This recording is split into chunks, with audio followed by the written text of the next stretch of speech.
லைஃப்பில் ஏன்டா இதெல்லாம் நம்ம பண்ணோம், இன்னும் கூட நம்ம வேறு மாதிரி லைஃப்பை கொண்டு போயிருக்கலாமோ அப்படின்னு நினைக்கிற ஒரு காலகட்டம் வரும்.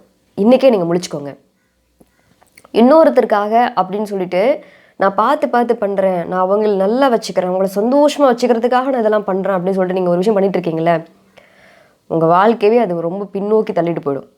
ஒரு ஸ்டேஜில் நீங்கள் கண்டிப்பாக யோசிப்பீங்க, ஏன்டா இதெல்லாம் நம்ம பண்ணோம், இதெல்லாம் பண்ணாமல் கூட நம்ம லைஃபை நல்லா கொண்டு போயிருக்கலாம்னு கண்டிப்பாக நீங்கள் யோசிப்பீங்க. டைம் யூஸ் பண்ணாதீங்க. இன்னொருத்தரை நீங்கள் சந்தோஷமாக வச்சுக்கவே முடியாது. பிகாஸ் நீங்கள் அவங்க ஹாப்பியாக இருப்பாங்கன்னு நினச்சி ஒரு விஷயம் பண்ணுவீங்கள்ல, ஆனால் அவங்களோட ஹாப்பினஸை வேறு எங்கேயும் கொண்டு போய் வச்சுருப்பாங்க. இதுதான் உலக நியதி.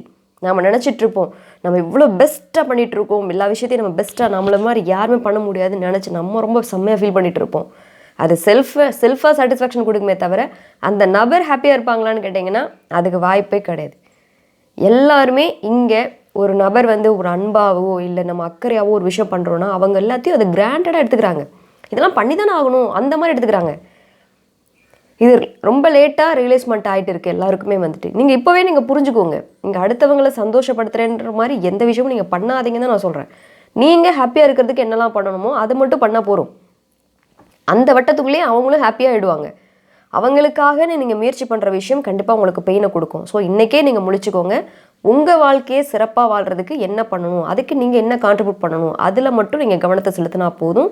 இன்னொருத்தரோட வாழ்க்கையில் போய் நீங்கள் ப்ளே பண்ணாதீங்க.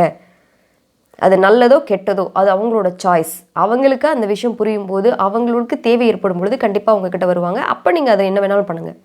நீங்களாக போய் அவங்கள ஏதோ ஒன்று பண்ணுறதுன்னு நினச்சி பண்ணும் பொழுது கண்டிப்பாக உங்களோட லைஃப் பின்னோக்கி போயிடும், ரிவர்ஸில் போக ஆரம்பிச்சிடும். இன்றைக்கே முழிச்சுக்கோங்க. லேட்டாக ரியலைஸ்மெண்ட் ஆகும் மூலம் உங்களோட வயசு போயிடும். உங்களோட அந்த அந்த என்ன சொல்கிறது, அந்த எனர்ஜி எல்லாம் வேறு பக்கம் மூவ் ஆகிடும். ஸோ இப்போ நீங்கள் சரியான முறையில் பயன்படுத்தி முன்னேற பாருங்கள். அவ்வளோதான். Okay, thank you.